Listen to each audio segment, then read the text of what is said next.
Dear guests, this is my conversation with Lora Anne Viola, a professor of American foreign policy at Freie Universität.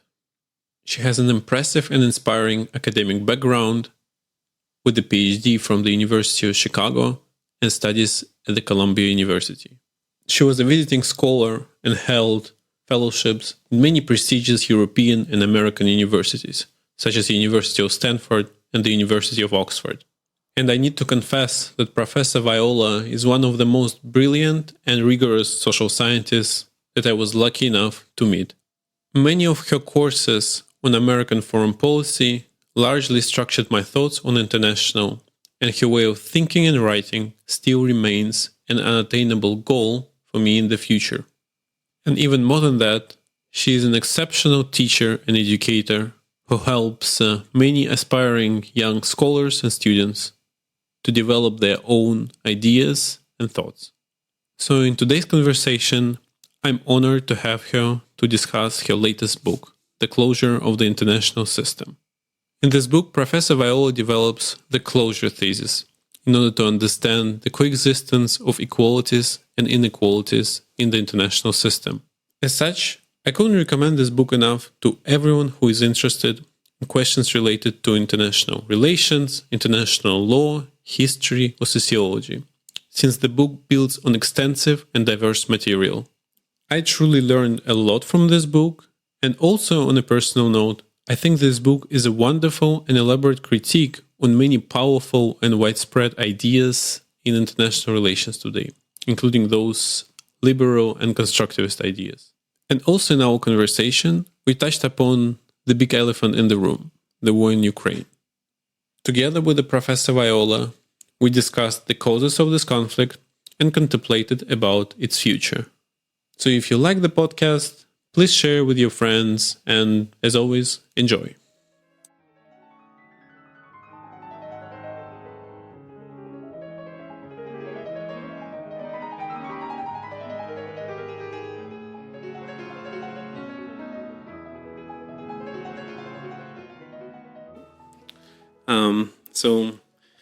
Thank you for being on the podcast, Professor Viola. It's a pleasure, and from both me and Vava.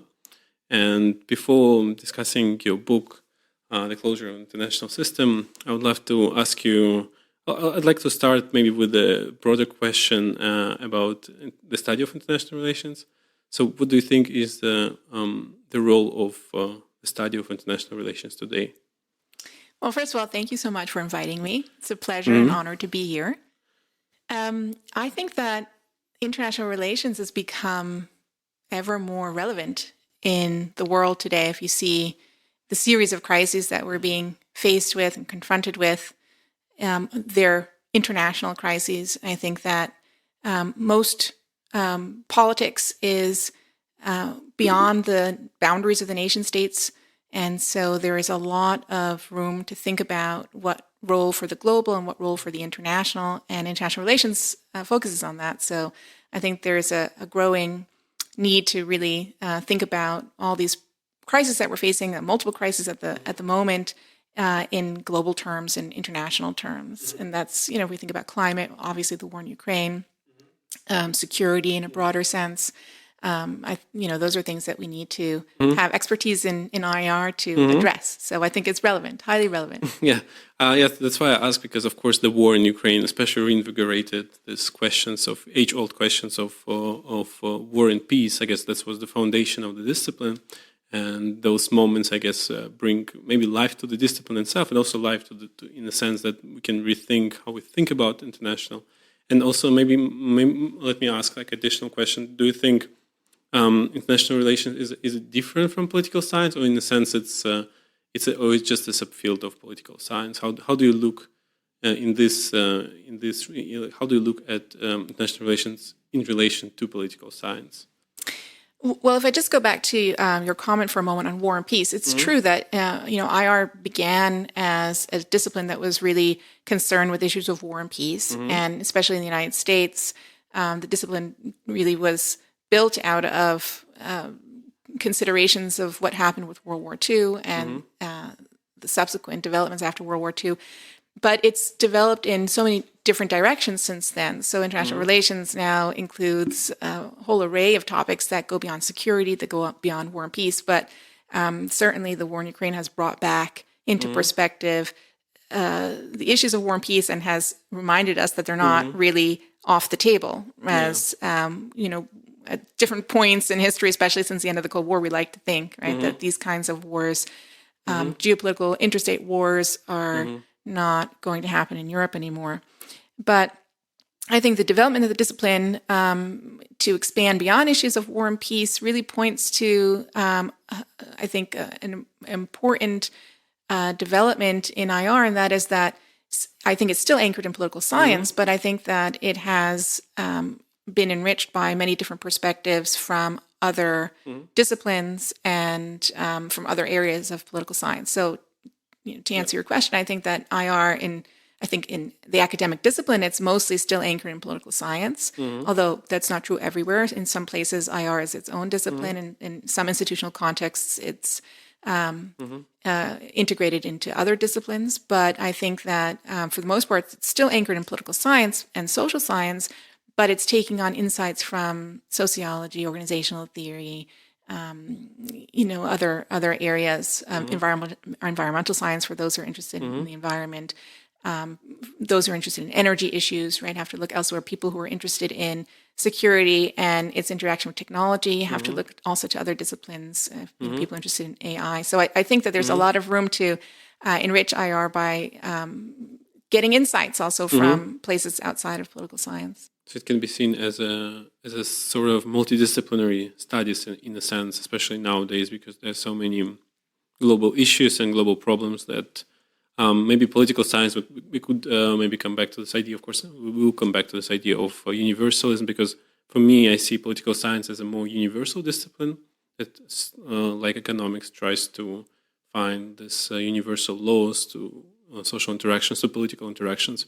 But of course, for me, international relations is also interesting in the sense that it tries to bring new perspectives and tries to enrich our understanding by analyzing different perspectives and different takes on global events, so to speak. Yeah, I think one of the things you just pointed out is that if we have these global problems, we probably need expertise also from other areas, right? As we already said, in climate, for example, or AI or technology, those are there are other areas that have expertise that we need to draw on. So I think that's right. But I still think politics is really crucial. It's not. I don't know if it's its status is universal, but politics is about interests. It's about power. It's about some sort of how we organize society. It asks some fundamental questions about these questions from a political perspective that I think is still central to how we think about international relations. Yes. But you, in your book, you basically build your argument on both historical narratives and the sociology, so to speak. That's why I asked it. It's, I guess, it's interesting for me. But now let me shift to your book, to the closure of international system. Let me just ask. So, what is the main problem that you're trying to solve by introducing the closure thesis? So, what motivated your research?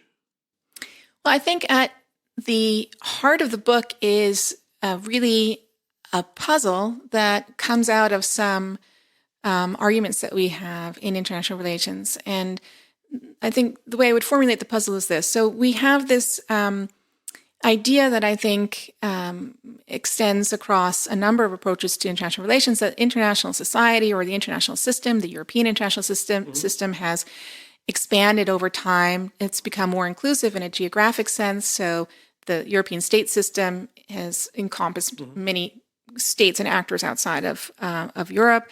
And also more recently that the international system has also found place for other kinds of actors, let's say civil society actors, NGOs, to also participate in international relations at this international level. And I think along with this idea comes an expectation that as more actors get a seat at the table, that they'll also have more influence in international politics, and that the expansion will have something like an equalizing effect. And the puzzle is that that doesn't seem to be happening, or at least there seems to be lots of hierarchy still in the international system and political inequalities. Now, we could ask, why is that the case? Is that the case because the expansion is somehow not yet complete, that the equalizing politics is not yet complete, so that, those actors, who invited to the table, for example, in international organizations who don't have equal authority will at some point over time gain that equal authority? Is it somehow that we haven't sort of progressed far enough, and that at some point, just as the system expanded, also the rights will start to expand?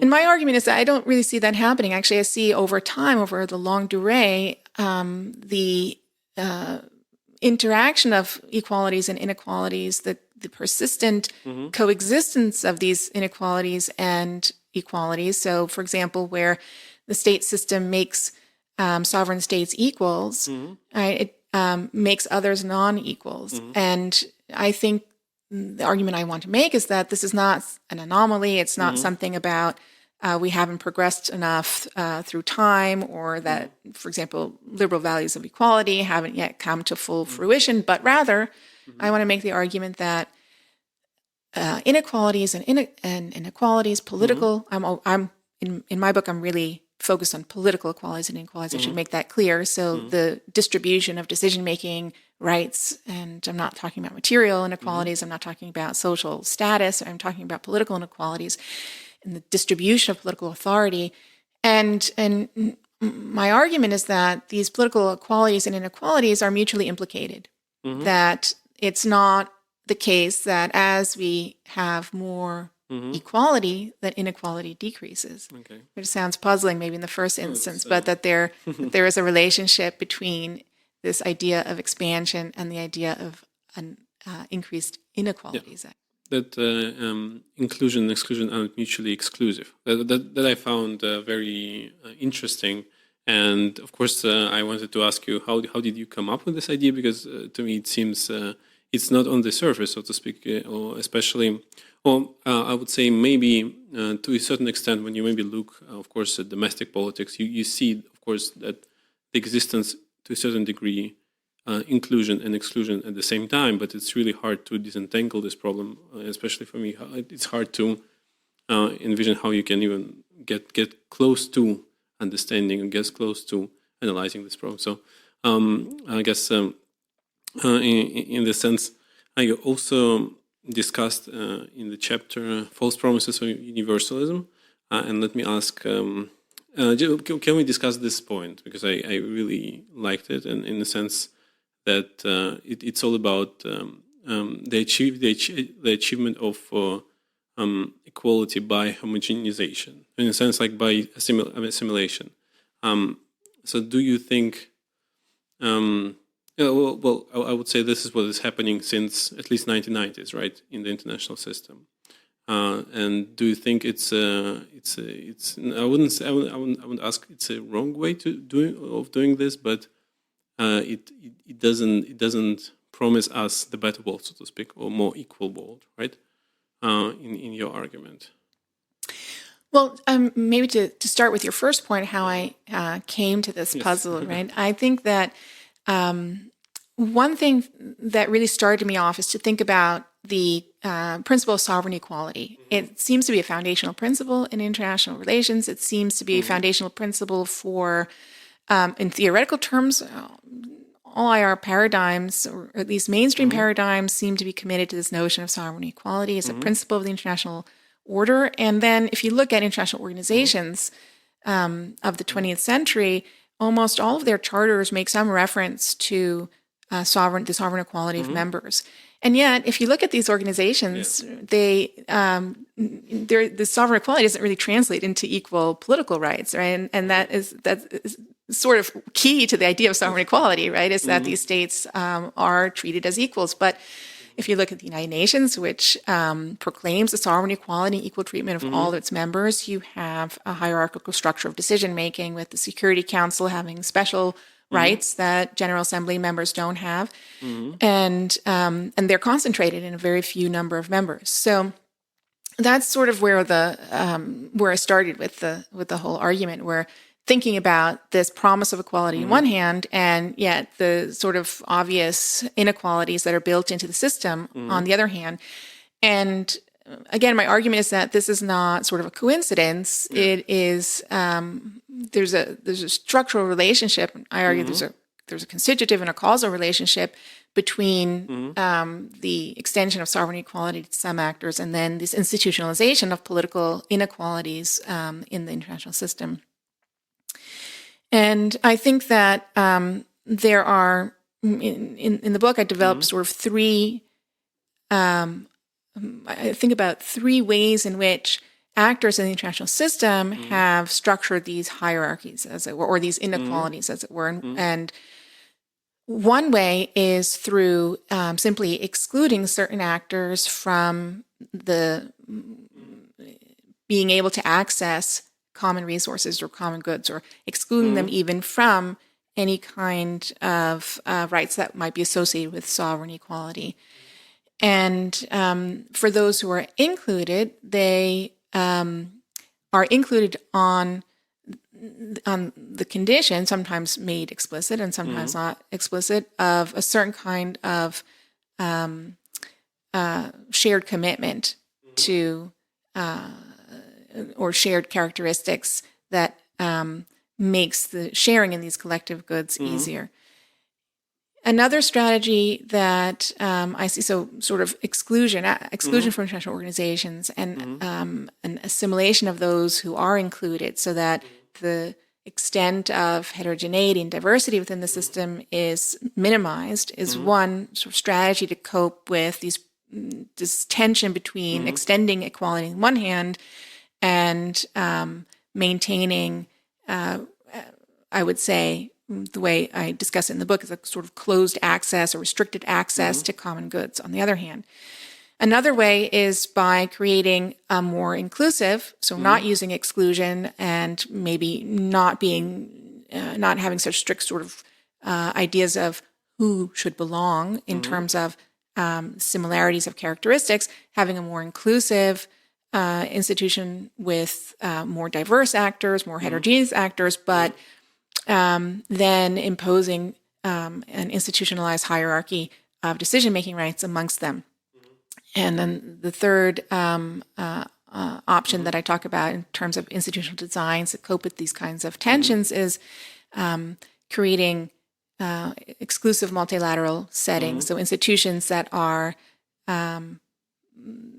that again are selective in who gets to participate and who doesn't get to participate. So just to pull this all together, my argument is that what institutions do essentially is to restrict, or we think of institutions as producing public goods, but my argument is they don't really produce public goods. What they do is they create property rules and property rights, and that is they create rules that restrict which actors get to participate as legitimate actors within an institution, which ones are extended rights, and which ones have access to common resources. And institutions do this in different ways, right? Create these restrictive rights. So as I said, again, sometimes by exclusion and by including actors that have relative homogeneous interests, and sometimes by creating hierarchies, and sometimes by creating sort of subsets of institutions. These are the kinds of strategies I talk about for managing these restrictive rights.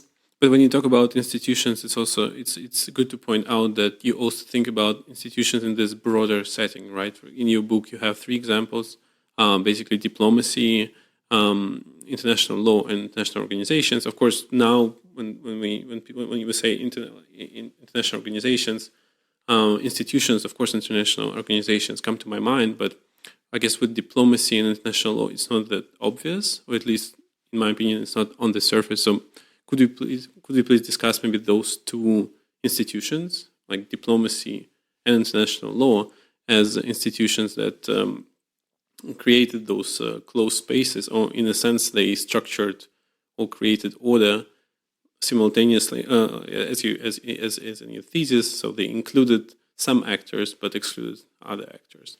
So can we start with the diplomacy in early in the early modern Europe, so to speak, and then go to international law. Yeah, so I have an expansive understanding of institutions. So I see institutions as the literature in IR, I think, broadly does, as regularized patterns of behavior and interaction that are regulated by norms and principles. And I would include in institutions, there are sort of a range of these regularized behaviors that we could call institutions. And international organizations is just one type. An international organization being an actual bureaucracy that has a legal foundation and has a mandate.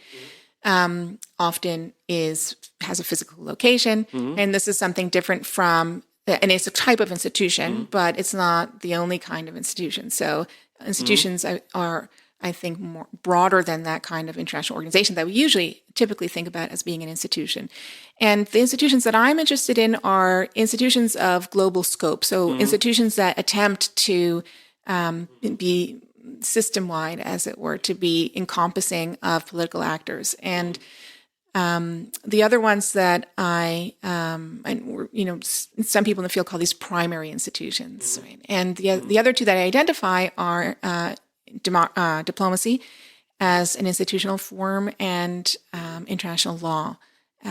Maybe a little easier to understand as an institution. Right? Law itself as an institution, a set of rules and norms and principles that help to regulate behavior. And my argument is that each of these institutions is important and central for the international system, the ordering of the international system, at a particular moment in time. So diplomacy is central in early modern Europe. It's sort of the institution before we have international organizations, before we have a well-developed international law. We have diplomatic interactions that help to order relations among actors. And then in the 18th century, 19th century, we have international law as an institution that strongly orders international relations.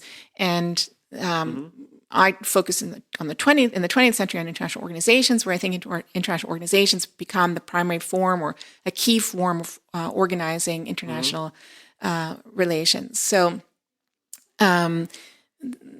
that's how I understand institutions. And I think of diplomacy as also a set of norms and principles that help to regulate behavior and pattern behavior amongst actors.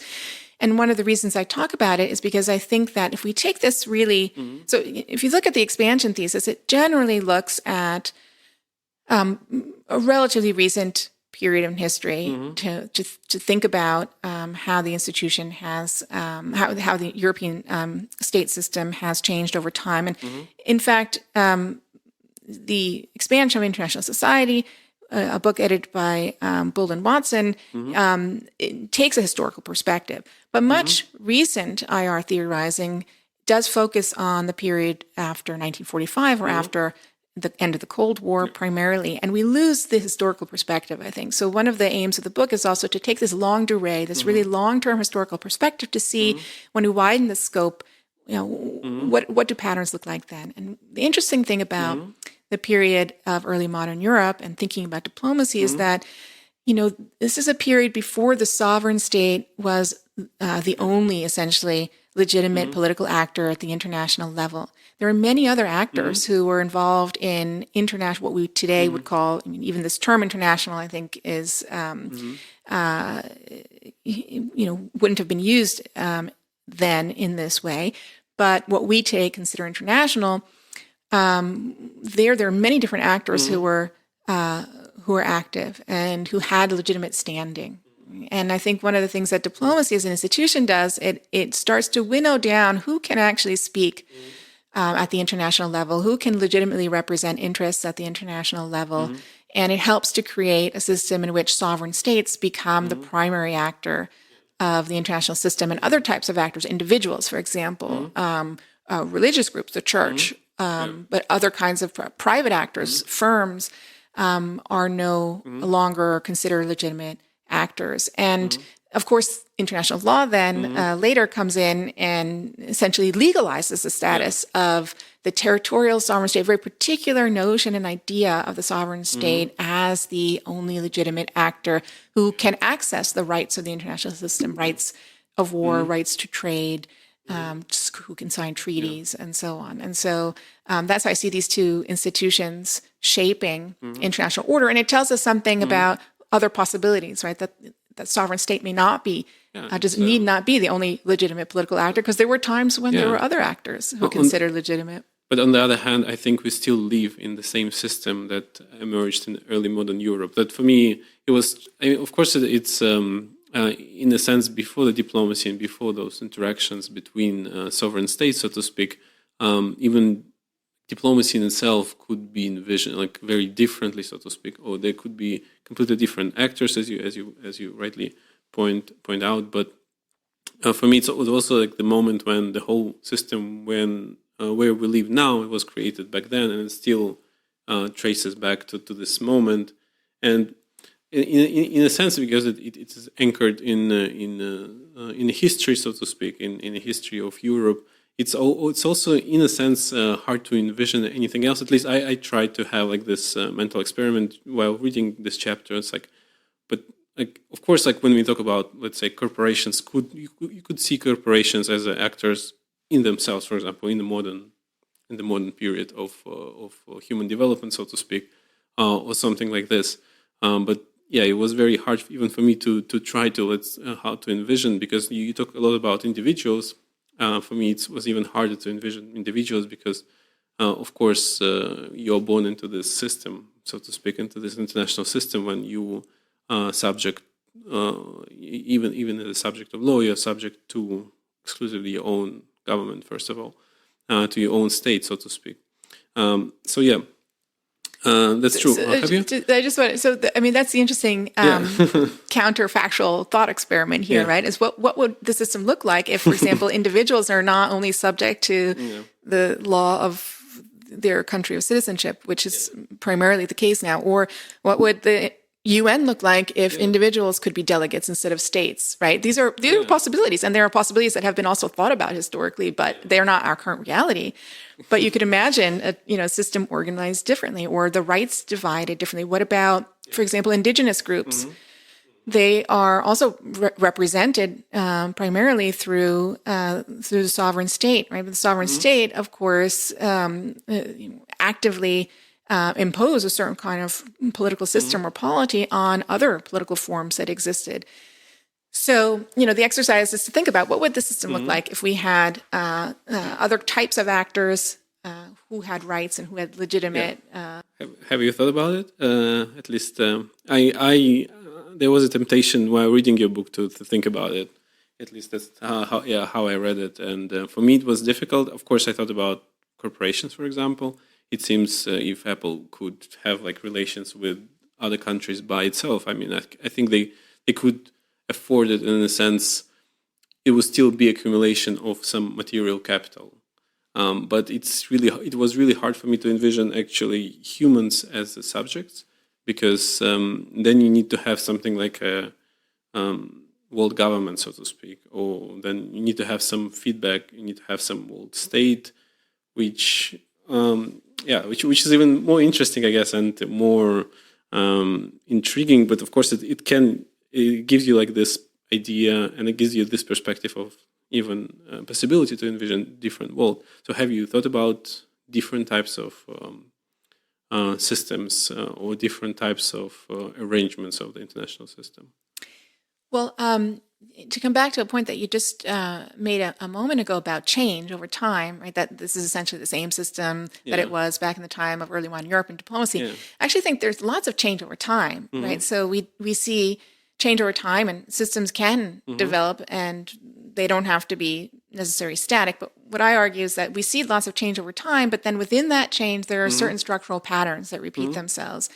And those structural patterns make it difficult to, completely break out of the kinds of structures that we have today. And they become reinforcing in some sense. So in other work that I've done a lot of work on issues of path dependence, for example, reinforcing choices that have been made in the past through the constraints that develop because of the choices that have been made. So I think we see that today in international organizations. It's difficult to change international organizations, for example, to allow indigenous communities to represent themselves, because we have a system that prioritizes the interests of states or the political decision-making powers of states, and so states also have a veto power over whether and how the system changes. So it just institutionally, if we'd only look at sort of the institutional possibilities for change, right? There are constraints, there are real constraints there. But that doesn't mean that change doesn't happen. So change does happen over time, and the interesting question is what pushes that change over time. But if you allow me, I a little bit of pushback on this point, because it seems it changed over time, but in a sense it still reinforced the same structural pattern of sovereign states. And I guess in early modern Europe, there were still many more actors, but over time the system closed so many times that now it's basically there is almost it's just hard to envision anything else, because it's almost like obvious that yes, sovereign state is the only type of actor in the system, and there is no even way. In I would say any international level you take, it's hard to think about something else or to think some other possibility, because the system, I guess, closed so many times or reinforced itself so many times. So this is, I guess, my point. In a sense, do you think the change is possible by changing the system or updating the system, or the change is possible by completely by envisioning something completely different, so to speak? Well, if we talk about change, I guess those are two paths, right? So we're gradual adjustment and adaptation over time, or a more radical revision of the system. And it's interesting to think about what kinds of conditions would allow either of those possibilities to emerge. So in general, system change has happened, or major system change has happened in a more rapid way when we've had major calamities or catastrophes, right? So that would be one that have given us sort of something like maybe a tabula rasa, maybe not completely, but that would be a moment for system redesign, as it were. Okay, so I don't know if we should hope for that. I think that that's a pretty radical, and we don't know what kind of costs that would bring with it. But that doesn't mean that gradual adaptation and change over time are not possible. So I think that one of the things, I see change over time in the book, but one of the things that I argue is persistent is this particular relationship between the structural relationship between equality and inequality, which requires us to think about when we make certain things, when we equalize certain things, and we distribute, for example, political rights equally amongst certain kinds of actors, which actors are being excluded from those decisions. So every attempt to equalize certain actors has implications for which actors we're deciding shouldn't count as equal, right? And so this is I think a persistent dynamic that that characterizes the system again and again, even if the actual characteristics of the system, the specificities of the system change over time.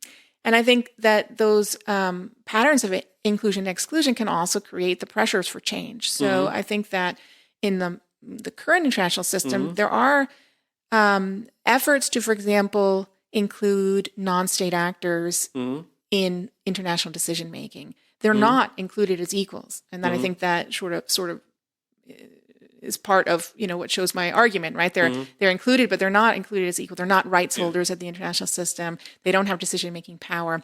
But part of the reason why we get a greater effort to include non-state actors, and where we're thinking about indigenous rights, we're thinking about the rights of the individual. So even at the rights of the individual, although you said it's hard to imagine, right, not having to go through the state, but to have rights as an individual at the international level, there have been some changes which sort of indicate that it might be possible to have rights as an individual at the international level. And I think those changes are essentially changes in response to the inequalities imposed by the system that decides to include some and exclude others as rights holders. So essentially, the system in creating rights for indigenous actors or in seeking rights for individuals is trying to repair some of the distributional consequences, some of the distributional disadvantages that have occurred from other decisions of inclusion and exclusion. So these patterns of inclusion and exclusion, I think,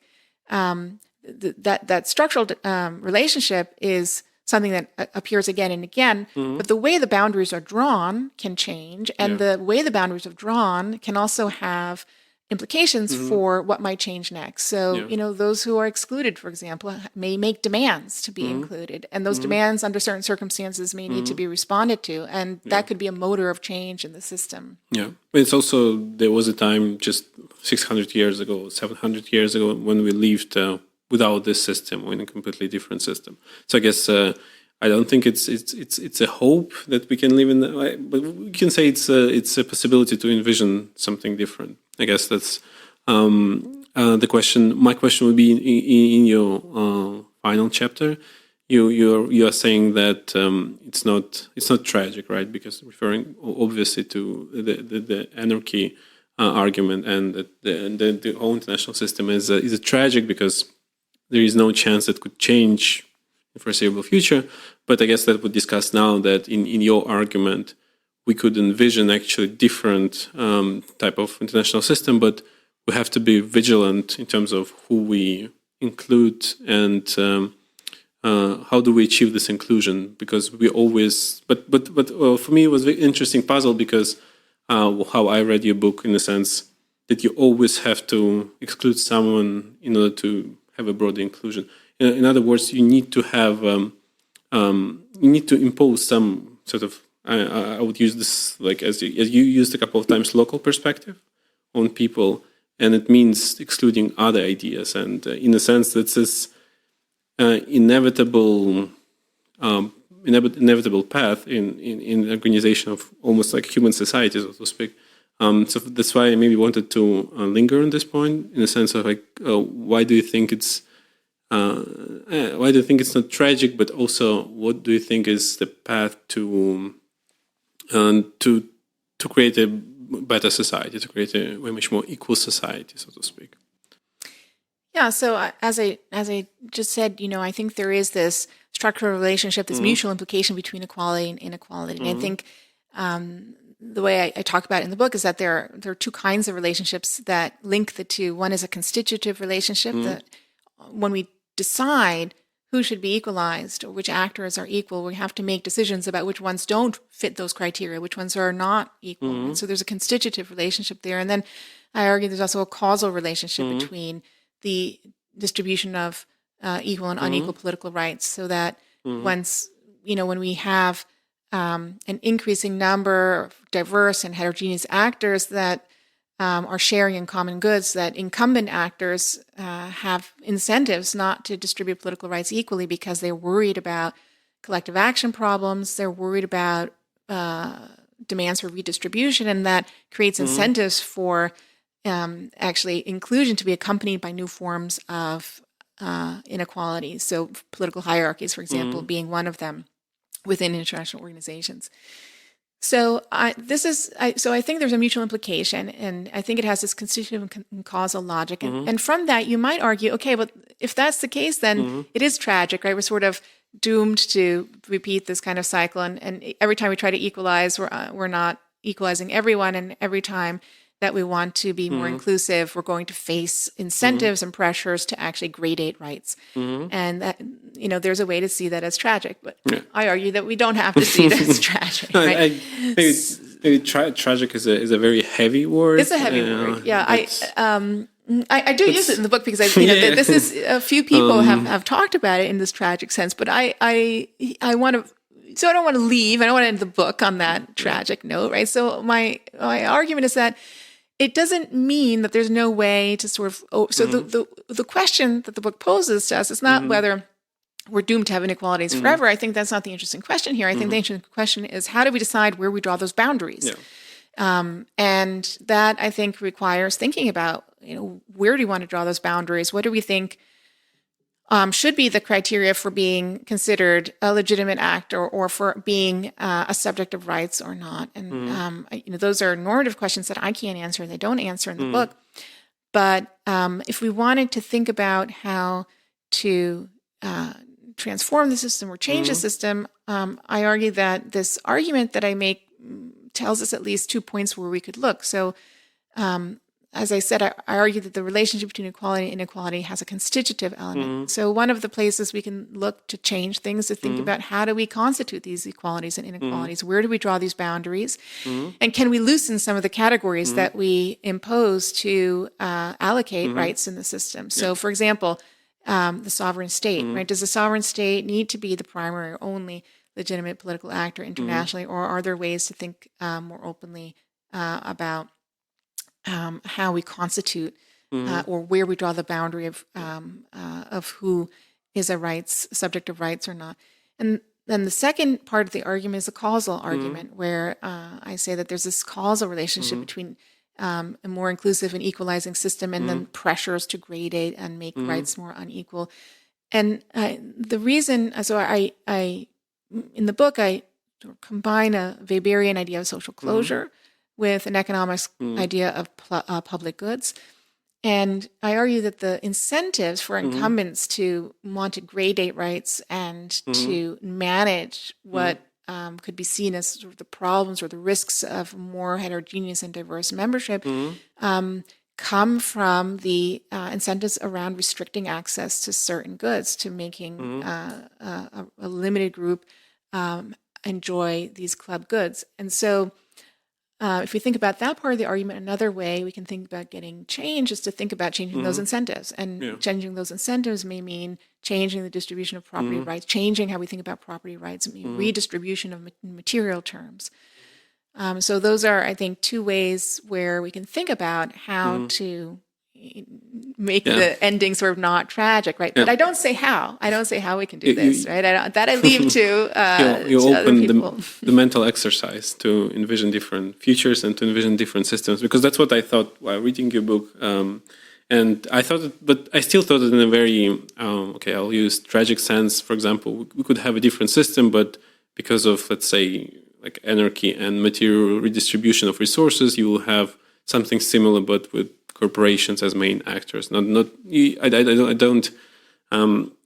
don't have this hope that individuals could truly enjoy their freedoms and live in this kind of utopic society, because there is a certainly something like a redistribution of material capability, and even if it's not because of states, then there can be someone else like corporations, because I guess corporations is just a good example because they're almost states in themselves. But now let me shift the gears, so to speak, to Europe and to what is going on in Europe. And while reading your book, especially the first chapter of The False Promises of the Universalism, I had this persistent idea of, I had this just idea in mind. Let me frame it this way. Have you thought about the current security architecture in Europe as the system of closure? And I think I can elaborate on this in terms of, if you think about NATO, especially after 1990s, the whole NATO enlargement process was designed to, of course, include many more members, but this inclusion ultimately is achieved by excluding other perspectives or by excluding other actors and by homogenization in a sense, because now NATO in itself is a way much more homogeneous grouping that enjoys the benefits. You can see the benefits as peace in Europe, but this is ultimately achieved by drawing the categories and drawing this clear line between us versus them, so to speak. So have you ever thought about it in the sense of have you thought about NATO as a, let's say, international organization as like the system of closure? Well, I don't deal with NATO in the book. And as I said, I really focus on these institutions of global scope. But I have gotten this question quite a few times. If there is not only NATO, but also in regional organizations in the EU, if we can think about these organizations in similar terms. And I mean, I do think that we see some parallels. So, for example, this this tension or trade-off between, depth or breadth, for example, of how inclusive are we going to be versus what does that inclusion do to the to the ability of each member to enjoy benefits, right? This is one of the core tensions that I talk about in the book about why extending equality becomes so difficult, why it is met often with further gradation of rights. So I think that tension seems to apply, right, both in the EU and also in NATO. And I think that we could characterize NATO as a club, right? It's not. It's meant to be a limited organization. That it's not meant to be universal, and it's meant to allow members to enjoy their common resources, the resources that they create together.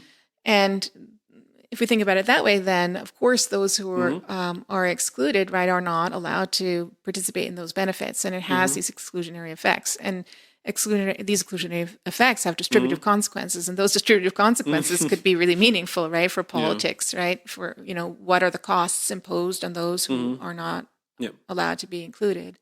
But I also thought, in a sense, although NATO, of course, is not an organization with a global scope, but it uses universal language, so to speak, universalistic language. Very often it refers to UN Charter and stuff like this. So that's why I thought, while reading, especially this chart on the false promises for universalism, this idea of course, assimilation and making, let's say, all European states similar, but at the same time, there is definitely a distinct boundary. And of course, the question became acute with the Ukraine. And some may argue that Russia actually tried to become NATO member, but received a not satisfactory reply, so to speak. But let me ask, how did the war actually change your thinking? Because as far as I understand, you published the book before the war. And let me ask, how did the war change your thinking about the future of international order, so to speak, or international system? Well, the war is ongoing. I think it's really difficult to see forward to what kinds of changes we might await. And I think there are different ways to think about this. So the war is incredibly meaningful for Europe. Right? And I think that in that sense, it is absolutely transformative of the particular moment we are right now in Europe. But if you think about more broadly international order, and I think, we may see this when we look at how the UN and members of the UN from other parts of the world reacted to the war. I'm not sure that other countries far away from Europe see this particular war as transformative of how they interact with the international order, right? So I think there's one way to see this as a European conflict, and we don't want to sort of engage in sort of a kind of Eurocentrism that sees that this is transformative for everybody in the system. So, if you think about, how India reacted, right? How many countries in Africa reacted, or in Asia, I think their perspective on the war may be different than the one from Europe, understandably. But that doesn't mean that it's obviously a major crisis and a major event, and it's also engaging major players. We have Europe, Russia, the United States. And so that means that we can expect certainly that realignment of certain interests. And I think one of the ones to look at in the future is how this conflict in Europe can affect realignment in terms of the geopolitical rivalry of the United States and China. China is not directly party to the conflict, obviously, but I think that the conflict has has implications. It will have implications to reshape the rivalry between the United States and China, and it seems to me at the moment that it's heightening that rivalry. Yeah, but also I'm not an expert on China. And I think I always like this perspective of truly understanding relations between the US and China. But it seems to me, when the war actually happened, because for me, it's for Americans, let's say, it's way much more easier to understand Russian perspective, because the Russians are still Europeans and they still think in the same type of thinking, still involved in the same pros and cons. But for me, for example, I think it's way much more likely. It's way much more likely that the conflict between the U.S. and China will happen at a certain point, because there's just like so much misunderstanding, I guess, between the two. And of course, even for me, when the war between Russia and Ukraine happened, which is also in some sense the broader conflict between the West and Russia, that the conflict between China and the US is almost inevitable down the road, because again, there is just this trajectory that things getting worse and they're not getting better. The same was true for Russia, the US, the West before the war, and it seems the same is true for, of course, China and the US. Unfortunately, because I guess this is the truly tragic perspective. Well, yeah, I don't see conflict as inevitable, and in fact, I think that conflict between the United States and China would mean something different than the Russian war in Ukraine, just in terms of material terms and in terms of costs. And I think that we're talking about a different dimension that I don't think there's an inevitability in that. Yeah. But there are. I think China's closely watching what's happening, right? And I think there are. On the one hand, there's a question of the United States and Western credibility, right? What is the West willing to do, and how far is the West willing to go to defend certain interests and certain values? Yep. There's also a more pragmatic sense. What does the battlefield look like? I think China's looking very carefully, as is the United States. What are the battlefield dynamics, and what does that mean for any kind of future war? And of course, there's the issue of Taiwan, right? China has its own territorial dispute with Taiwan. The United States has in the past made a commitment to Taiwan, but always under the guise of strategic ambiguity. And Biden has essentially made a decision to abandon that strategic ambiguity, because I think the United States is worried that not necessarily that China will take this moment to invade Taiwan. I think there are good strategic reasons that to think that that's not going to happen, but to send a certain kind of signal. Right? And so, I think there's a lot of messaging going on in addition to, all the other layers of the conflict. And, the messaging is around credibility, and it's around resolve. It's around, what issues are states willing to actually engage in military conflict over, and which ones can be resolved in other terms. And I think, even though the rivalry between the United States and China seems to be intensifying, I think there is there is a lot of scope still to work on cooperative relations. Right? There are a lot of shared interests on both sides, and I think there are also shared interests to avoid a conflict. So I don't see it as inevitable. Yes. I think I'm maybe a little more optimistic there. Because that's what I thought. And of course, you also think about Russia as a very, in comparison to the US and to the broader West, it's a smaller power. It doesn't have that much capacity. But on the other hand, you can argue that, for example, Chinese have never been involved in a bigger conflict. So for them, it's actually maybe harder to envision the war with Taiwan the same way Russia even could envision the war between Russia and Ukraine. Let me also ask: have you thought about the causes of this war? Like, what did cause this conflict in your opinion? Well, that's a really vague question, and many people have been thinking about that and writing about that.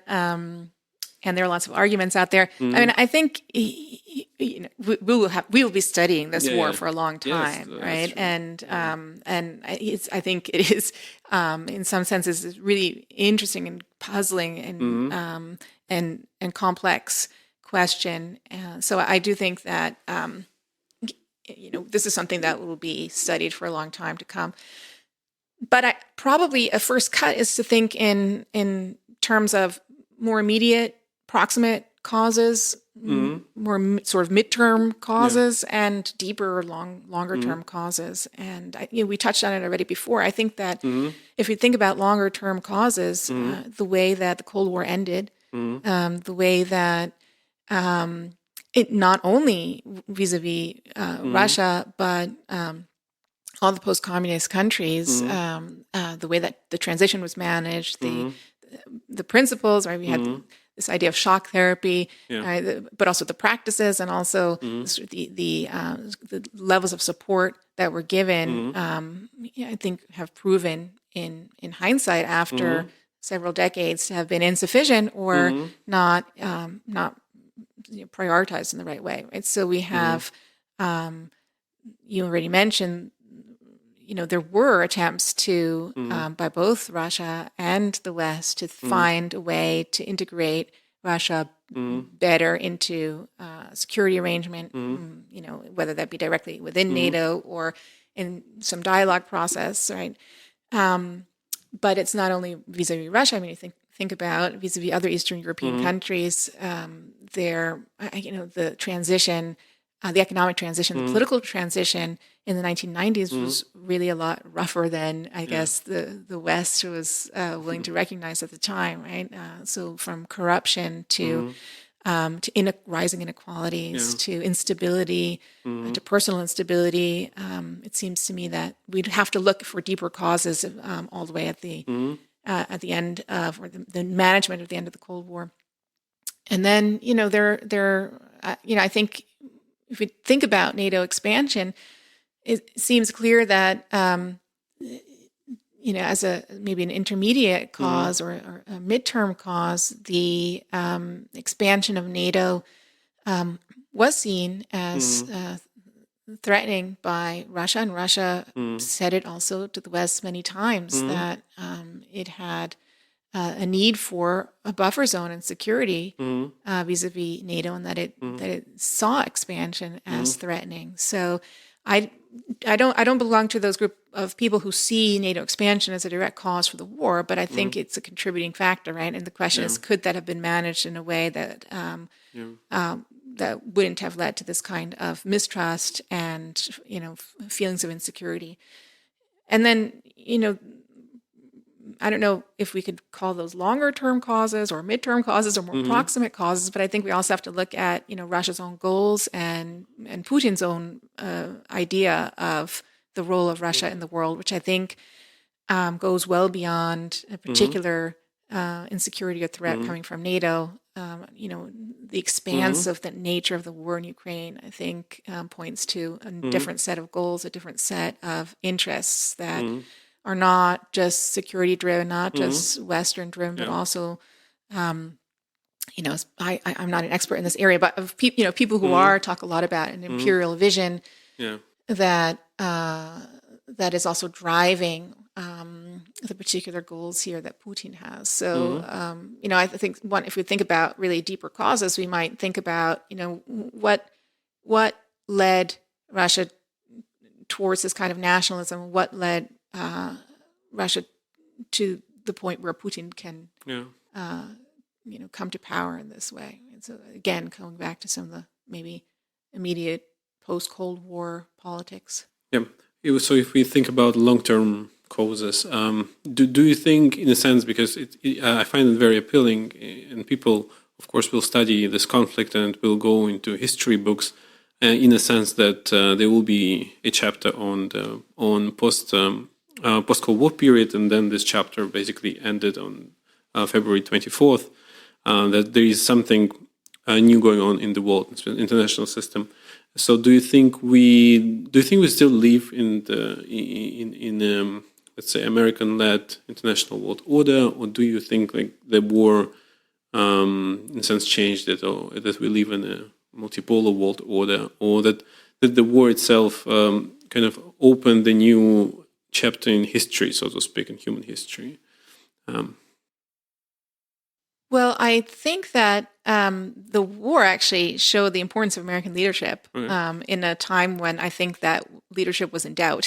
So, I think sort of in the broader perspective, the longer term perspective, I think that the United States has been in something like relative decline, not absolute for sure, but its leadership role has also been in relative decline since probably the early 2000s or something like that.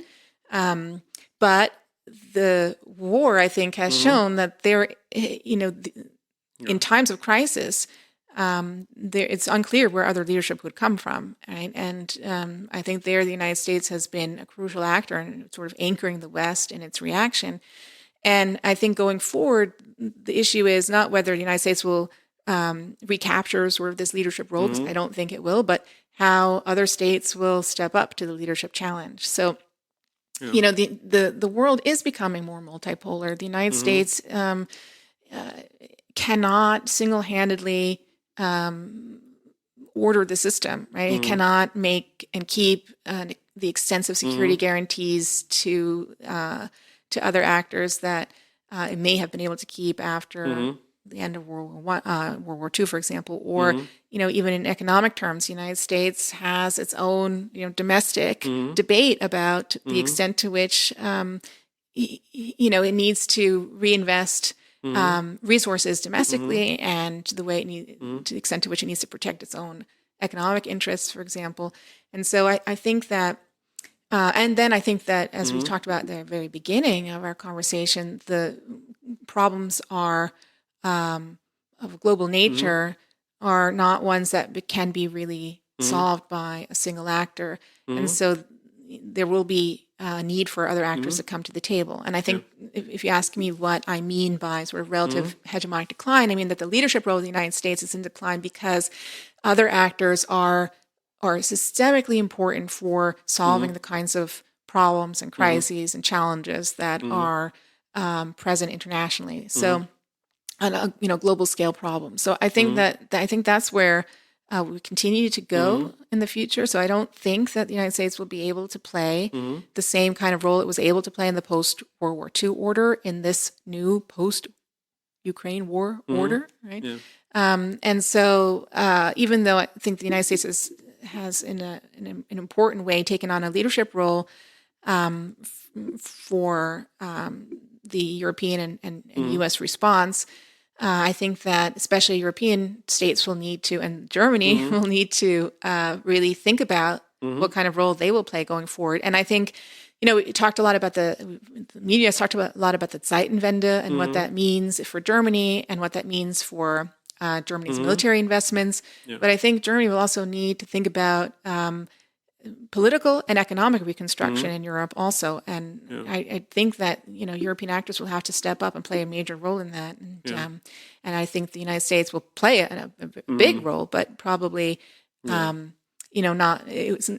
going to be the same kind of role it played at the end of the Cold War and the end of World War II.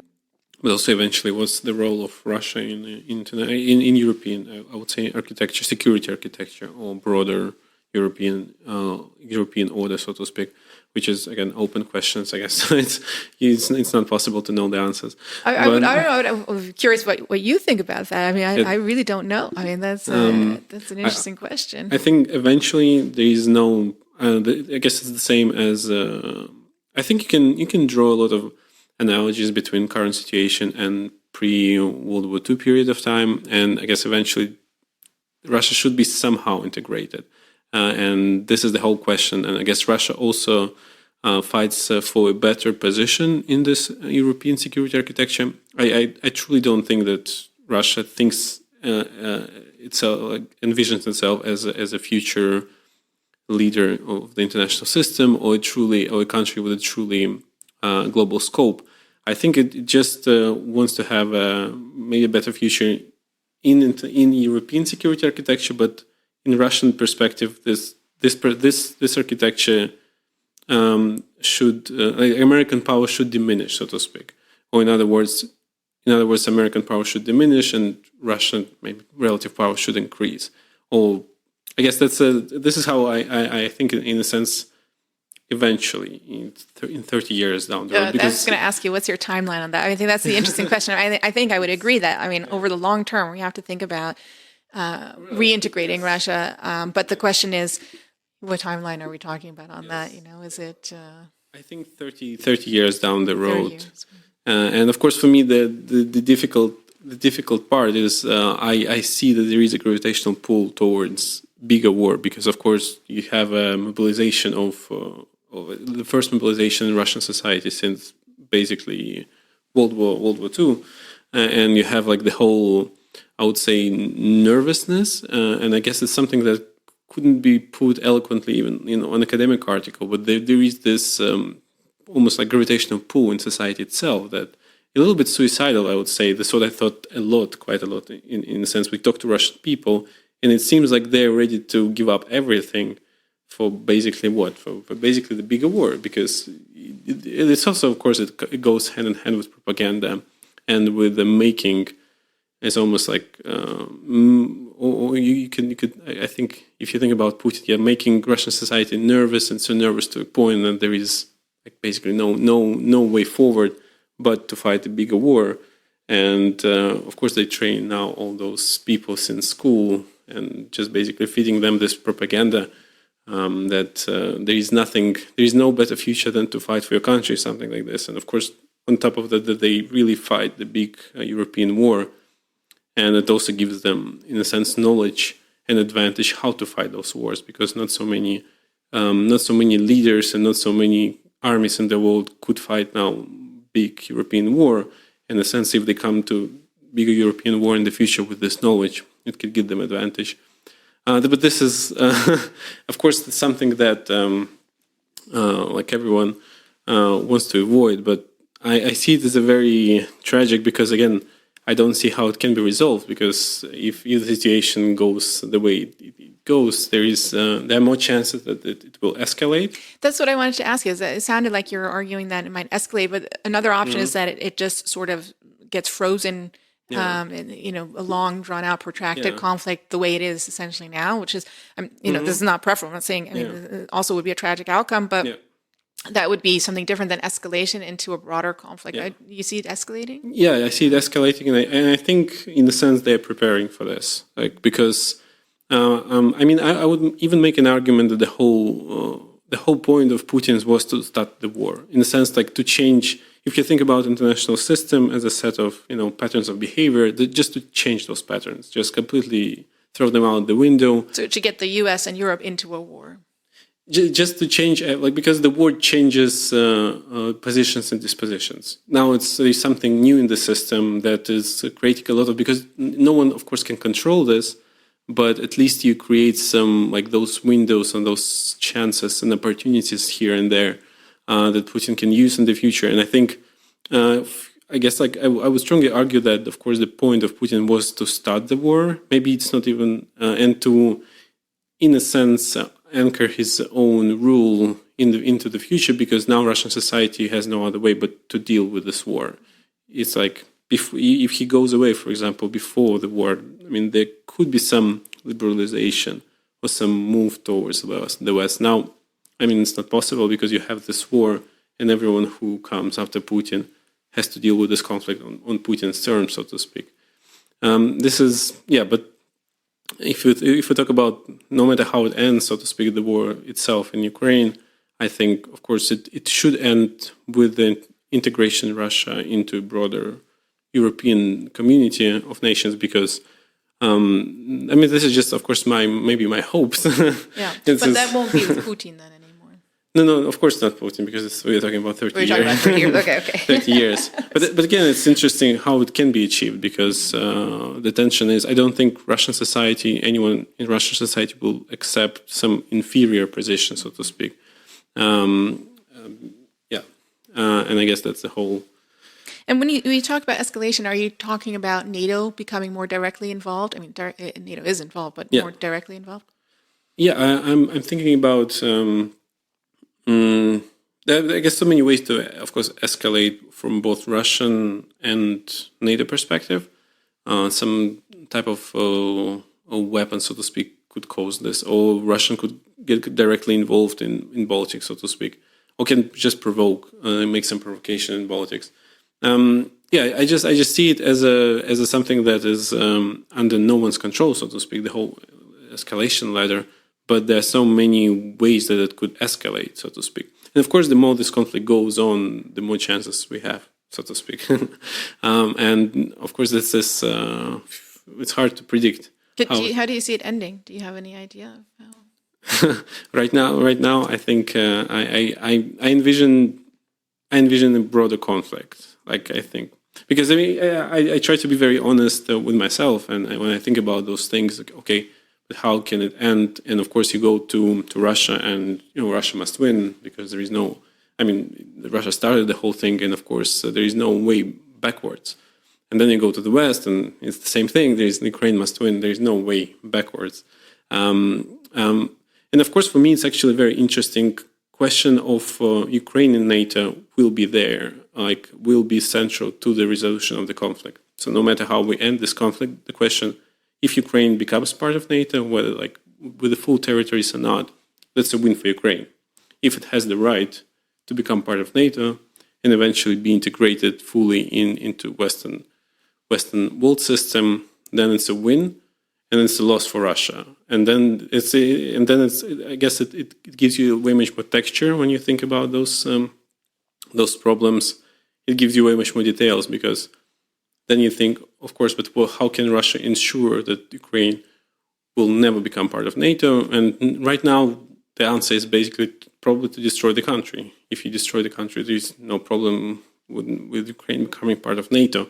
I guess that's just like the solution they're giving now, because of course they're wrecking the country, so to speak, to the point when it can collapse. So at least it survives now with the Western support, but also the Western support can end, which can be also Russian logic.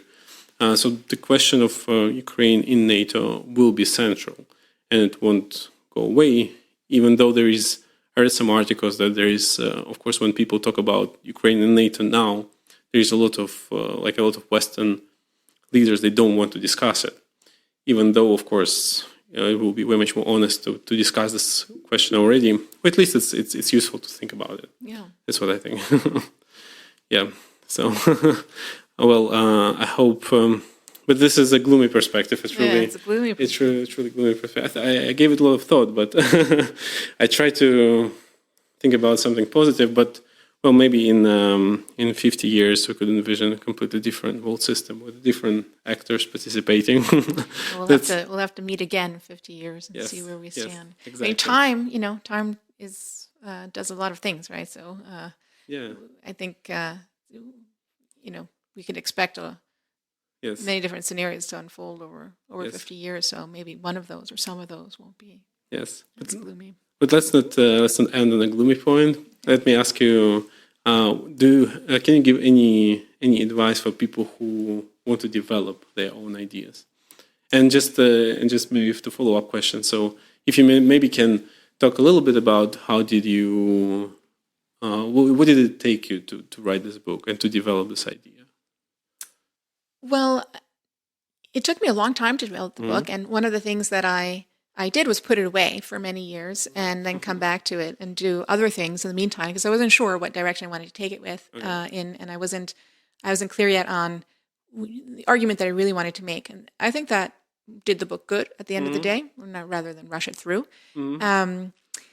It was a luxurious position to be in, to be able to do that and to work on other things in the meantime. But that could be a productive way to deal with something like that. So that's my story with the book. But for other people who are interested in pursuing their ideas or writing a book or engaging in research or doing a PhD, for example, I think one piece of advice, I mean, in addition to sort of all the ones already, get good training, right, is to read widely. I think reading widely and broadly is really a key part, especially early on in thinking about ideas, because you never know where inspiration is going to come from. And I think that's something you can see in my book, that I draw on literature from a lot of different places. And that's something that I always found inspiring, to think about how other people have thought about big questions and to see where there are parallels or analogies, even though it might not be directly the same question you're thinking of, but where there are, insights from other issues and other problems that could be relevant and helpful. So I think, reading broadly and widely is, and beyond disciplinary boundaries, also to come back to a theme we started with, is important. Is important to do that, and I think it's important to have big ideas out there. So for anyone who is interested, I encourage you to do it. And to to take breaks to develop such a yeah. seminal- Sometimes you need to put it aside. Yeah. Yeah. But the book is fascinating. I think it's. I will come back to it many times, and it's very interesting, and I recommend everyone reading it. Thanks a lot. Thank you very much, and I hope to see you in the future episodes. Great. Thank you.